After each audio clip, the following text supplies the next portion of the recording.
ನೋಡ್ರಿ, ಕಾಂಗ್ರೆಸ್ಸು ಇದೇ ಸಿದ್ದರಾಮಯ್ಯನವರು ಪಾದಯಾತ್ರೆ ಮಾಡಿದ್ರು. ಬಳ್ಳಾರಿಗೆ ಹೋಗಿದ್ರಲ್ರಿ. ಬಳ್ಳಾರಿಗೆ ಹೋಗಿ ನಾವು ಅವ್ರನ್ನ ಜೈಲಿಗೆ ಹಾಕ್ತೀವಿ, ಹಂಗೆ ಮಾಡ್ತೀವಿ ಅಂತ ಏನೇನು ಹೇಳಿದ್ರು. ಇನ್ನೂವರೆಗೆ ಎರಡನೇ ಬಾರಿಗೆ ಮುಖ್ಯಮಂತ್ರಿ ಆದರು ಸಿದ್ದರಾಮಯ್ಯನವರು. ಏನೂ ಮಾಡಲಿಲ್ಲ, ಯಾವುದೇ ಕ್ರಮ ತಗೊಲಿಲ್ಲ. ಮುಂದದು ಏನು ಎನ್ಕ್ವೈರಿ ಏನಾಯಿತು ಏನೂ ಅದ್ರದ್ದು ಏನೂ ಇನ್ನೂವರೆಗೆ ಗೊತ್ತಿಲ್ಲ. ಮತ್ತು ಅದೇ ಪಕ್ಷದ ಒಬ್ಬ ಹಿರಿಯ ಸಚಿವರು ಎಚ್ ಕೆ ಪಾಟೀಲ್ ಅಂದ್ರೆ ನಮ್ಮ ರಾಜ್ಯದ ಅತ್ಯಂತ ಹಿರಿಯ ಒಬ್ಬ ಸಚಿವರು ಮತ್ತು ಒಬ್ಬ ಕ್ರಿಯಾಶೀಲ ಒಳ್ಳೆಯ ಸಚಿವರವರು, ಸ್ವಲ್ಪ ಕಳಕಳಿ ಇದ್ದಂಥವ್ರು. ಅವರು ಇದನ್ನೆಲ್ಲ ಮನಸ್ಸಿಗೆ ನೋವಾಗಿ ಇವತ್ತು ಪರ್ಯಂತ ಪರಿಸ್ಥಿತಿ ಇವತ್ತು ಕಾಂಗ್ರೆಸ್ನಲ್ಲಿ ಬಂದಿದೆ. ಬಿ ಆರ್ ಪಾಟೀಲ್ ಆಳಂದವ್ರು ಅಂತರೂ ಅವ್ರಿಗೆ ಗೊತ್ತಿಲ್ಲಾರ್ದೆ 17 ಕೋಟಿ ರೂಪಾಯಿ ಅಲ್ಲಿ ತಂದಾರಂದ್ರೆ ಈ ಎಮ್ ಎಲ್ ಎಗಳ ಪರಿಸ್ಥಿತಿ ಏನೈತಿ, ಎಷ್ಟು ಚಿಂತಾಜನಕ ಐತಿ. ಇನ್ನು ವಿರೋಧ ಪಕ್ಷದವ್ರದ್ದು ಗತಿ ಏನು? ಆಡಳಿತ ಪಕ್ಷದವ್ರದ್ದೇ ಈ ಸ್ಥಿತಿ ಬಂದೈತಂದ್ರೆ ಸಿದ್ದರಾಮಯ್ಯನವ್ರು ಕಿವಿ ಊದೋರು ಜಮೀರ್ ಅಹ್ಮದ್ ಖಾನ್ ಮಾತು ಅಟ್ಟೆ ಕೇಳಕತ್ತಾರೆ, ಸಾಬ್ರದ್ದು ಅಟ್ಟೆ ಕೇಳ್ತಾರೆ ಸಿದ್ದರಾಮಯ್ಯ. ಹಿಂದೂಗಳದ್ದು ಕೇಳೋದಿಲ್ಲ, ಸ್ವತಃ ಅವ್ರ ಸಮಾಜದ್ದು ಕೇಳಲಾಗ್ಯಾರ. ನನಗೆ ಸಂಶಯ ಬರ್ಲಾಕತ್ತೆ, ಸಿದ್ದರಾಮಯ್ಯನು ಹಿಂಗ್ಯಾಕೆ ಸಾಬ್ರದ್ದೇ ಕೇಳಕತ್ತಾರೆ, ಏನು ಗದ್ದಲಾಗೈತೋ ಗೊತ್ತಿಲ್ಲ. ನಾನು ಹೇಳೋದು ಸಿದ್ದರಾಮಯ್ಯನವ್ರಿಗೆ, ನಾವು ಹೇಳಿನ ಮನೆ ವಿಧಾನಸಭಾದಾಗ ಹೇಳಿದೆ, ನೀವು ಮೊದಲಿನ ಸಿದ್ದರಾಮಯ್ಯ ಇಲ್ಲ, ಹಿಂದಿನ ಟರ್ಮ್ದಾಗಿ ಮುಖ್ಯಮಂತ್ರಿ ಇದ್ದಾಗಿನ ಸಿದ್ದರಾಮಯ್ಯ ನೀವು ಇಲ್ಲ. ನಿಮ್ಮಲ್ಲಿ ಒಂದು ರೀತಿ ಒಂದು ಕೆಟ್ಟ ಗುಂಪು ನಿಮ್ಗೆ ಸೇರಿ ನಿಮ್ಮನ್ನು ಹಾಳು ಮಾಡಕತ್ತಾರೆ. ಆದರೆ ಅದಕ್ಕೆ ಹೇಳಿದ್ರು ಇಲ್ಲ ಯಾವಿಲ್ಲ, ನಾ ಮೊದಲಿನ ಸಿದ್ದರಾಮಯ್ಯ ಹಂಗೆ ಹಿಂಗೆ ಅಂತ ಹೇಳಿದ್ರು. ಆ ದುರ್ದೈವನಂದ್ರೆ ಕರ್ನಾಟಕದಲ್ಲಿ ಇಡೀ ಕಾಂಗ್ರೆಸ್ ಸರ್ಕಾರ ಭ್ರಷ್ಟಾಚಾರದಲ್ಲಿ ತುಂಬಿ ತುಳುಕಲಾಕತ್ತೈತೆ. ಯಾವುದೇ ಒಂದು ಕೆಲಸ ಮಂತ್ರಿಗಳೇ ನೇರವಾಗಿ ರೊಕ್ಕ ತೊಗೊಂಡು ಕೆಲಸ ಮಾಡಕತ್ತಾರೆ. ಯಾಕಂದ್ರೆ ಅವ್ರಿಗೆ ಯಾವಾಗ ಮಂತ್ರಿ ತೆಗಿತಾರೋ ಭಯ, ಯಾವಾಗ ಏನಿದ್ರು ಮಾಡ್ಕೊಂಡು ಹೋಗ್ಬಿಡ್ಬೇಕು ಅನ್ನೋಂಥದ್ದು. ಹೀಗಾಗಿ ಬಿ ಜೆ ಪಿ ಮ್ಯಾಗ ಆರೋಪ ಮಾಡ್ತಿದ್ರು 40% ಅಂತೇಳಿ. ಅದು ಇನ್ನೂವರೆಗೆ 40% ಪ್ರೂವ್ ಮಾಡಲಿಕ್ಕಾಗಿಲ್ಲ. ಈ ಸರ್ಕಾರ ಬಂದು ಏನು ಮಾಡಿದ್ರಪ್ಪ 2 ವರ್ಷ? ನೀವೆಲ್ಲ ಕಡೆ ಬರೆದ್ರಿ, ಪೇ ಸಿ ಎಮ್ ಮತ್ತು ಬರೆದ್ರಿ, ಪೇ 40% ಮುಖ್ಯಮಂತ್ರಿಗಳು ಹೇಳಿದ್ರಿ. ಈಗ ನೀವು ಬಂದ ಮ್ಯಾಗ ನೀವು ಏನು ಆ್ಯಕ್ಷನ್ ತೊಗೊಂಡ್ರಿ? 40%ದ್ದು ಪ್ರೂವ್ ಮಾಡಿದ್ರೆ ಇಲ್ಲ. ಕರೋನಾದ ಹೇಳಿದ್ರಿ, ಇದೇ ಎಚ್ ಕೆ ಪಾಟೀಲ್ ಹೇಳಿದ್ರು, ಕರೋನಾದಾಗ ಭಾರಿ ಭ್ರಷ್ಟಾಚಾರ ಆಗೈತಿ. ಒಂದು ಸಣ್ಣ ಇಂಜೆಕ್ಷನ್ 1800 ಅಂತೇಳಿ ಟೆಂಡರ್ನ ಕರೀತಾರೆ, ಮರುದಿವಸ ಕ್ಯಾನ್ಸಲ್ ಮಾಡಿ 4000 ರೂಪಾಯಿ ಕರೆದಾರ್ಥ ಅವರೇ ವರದಿ ಕೊಟ್ಟಾರೆ. ಅದರದ್ದು ತನಿಖೆ ಆಗಲಿಲ್ಲ. ಯಾವುದೇ ತನಿಖೆಗಳನ್ನು ಮಾಡ್ಕೊಲಾರ್ದೇ ಇವರು ಹಿಂದಿನ ಕೆಲವೊಂದು ರಾಜಕಾರಣಿಗಳು ಕೂಡ ಅಡ್ಜಸ್ಟ್ ಆಗಿ ಕರ್ನಾಟಕವನ್ನು ಲೂಟಿ ಮಾಡ್ತಾರೆ. ನೀವು ಬಂದಾಗ ನೀವು ಲೂಟಿ ಮಾಡಿರಿ, ನಾವು ಬಂದಾಗ ನಾವು ಲೂಟಿ ಮಾಡ್ತೀವಿ. ಈ ಒಂದು ಪಾರ್ಟ್ನರ್ಶಿಪ್ ಮಾಡ್ಕೊಂಡಂಗೆ ಅದಾರೆ ಈ ಕಾಂಗ್ರೆಸ್ನ ನಾಯಕರುಗಳು. ಮತ್ತು ಸಿದ್ದರಾಮಯ್ಯ ಕಂಟ್ರೋಲ್ನಾಗ ಯಾರೂ ಇಲ್ಲ, ಎಮ್ ಎಲ್ ಎಗಳಿಲ್ಲ. ಎಮ್ ಎಲ್ ಎ ಹೇಳ್ತಾನೋ ಯಾವನ ರಾಮನಗರದ ಎಮ್ ಎಲ್ ಎ, ಅದು ಯಾವುದೋ ದೇವರ ಆಣೆ ಮಾಡಿ ಇನ್ನು 2 ತಿಂಗಳ ಡಿ ಕೆ ಶಿವಕುಮಾರ್ ಮುಖ್ಯಮಂತ್ರಿ ಆಗ್ತಾನಂತಾರೆ. ತಾವೊಬ್ಬ ಮುಸ್ಲಿಮಾಗಿ ನಮ್ಮ ದೇವ್ರ ಮ್ಯಾಗ ಆಣೆ ಮಾಡ್ತಾನವ, ತಮ್ಮ ಅಲ್ಲಂದು ಪಲ್ಲಂದು ಮಾಡ್ಲವ, ಅಲ್ಲಿ ಯಾವ ದರ್ಗಾ ಅದ ಅದನ್ನು ಮುಟ್ಟಿ ಹೇಳಿ ನಮ್ಮ ದೇವ್ರನ್ನ ಯಾಕೆ ಮಲೀನ ಮಾಡ್ತಾನವ. ಅಂದ್ರೆ ಸಿದ್ದರಾಮಯ್ಯನವ್ರು ತೆಗಿಬೇಕಂತೇಳಿ ದೊಡ್ಡ ಒಂದು ಗ್ಯಾಂಗ್ ತಯಾರಾಗಿದೆ. ಇನ್ನೊಂದು ಗ್ಯಾಂಗು ಸಿದ್ದರಾಮಯ್ಯನ ಉಳಿಸ್ಬೇಕಂತಿದೆ.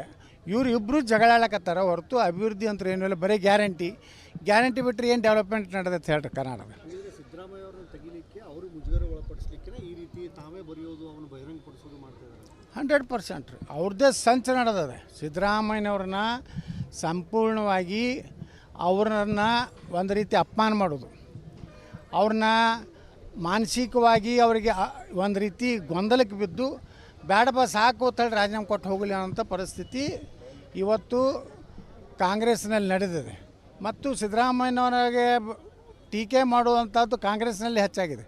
ನಮ್ಮ ಬಿ ಜೆ ಪಿ ವಿಜೇಂದ್ರ ಆರಾಮದಾರ ಅವರು, ಅವು ಯಾಕೆ ತೆಲಿಕೆ ಏನಾರೇ ವಿಜೇಂದ್ರ ಟೀಕೆ ಮಾಡೋದಂದ್ರೆ ಯಾಕಪ್ಪ ನಿಮ್ಮ ಅಪ್ಪನ ಪೋಕ್ಸ ತೆಗಿಲಿ ಅನ್ನತ್ತಾರ.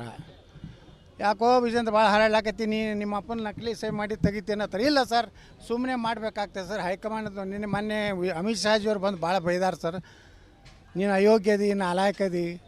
ಪಾಪ ಅವ್ರ ಅಪ್ಪ ಅಡ್ಡಾಳಕತ್ತಾನೆ ಬಿ ಜೆ ಪಿ ಆಫೀಸಿಗೆ. ಅದಕ್ಕೆ ನಾನು ಏನಾರು ನನ್ನ ಮಗನ ಅಧ್ಯಕ್ಷ ತೆಗೆದುಬಿಟ್ರೆ ನಾನು ಸಾಯ್ತೀನಿ, ನಾ ಜೀವಂತ ಇರೋದಿಲ್ಲ ಅಂತ ಈಗ ಹೊಸ ನಾಟಕ ಕಂಪ್ನಿ ಚಾಲು ಆಗೈತೆ. ಇವ್ರು ಸಾಯಿದ್ರ ಸಲಾಗಿ ಬಿ ಜೆ ಪಿ ಸಾಯಿ ಹೊಡಿಬಾರ್ದು ಕೇಂದ್ರದವರು. ಇವ್ರು ಏನಾರು ಇವ್ರ ಕುಟುಂಬದ ಏನು ಜಗಳ ಇತ್ತೋ ನಮ್ಗೆ ಗೊತ್ತಿಲ್ಲ.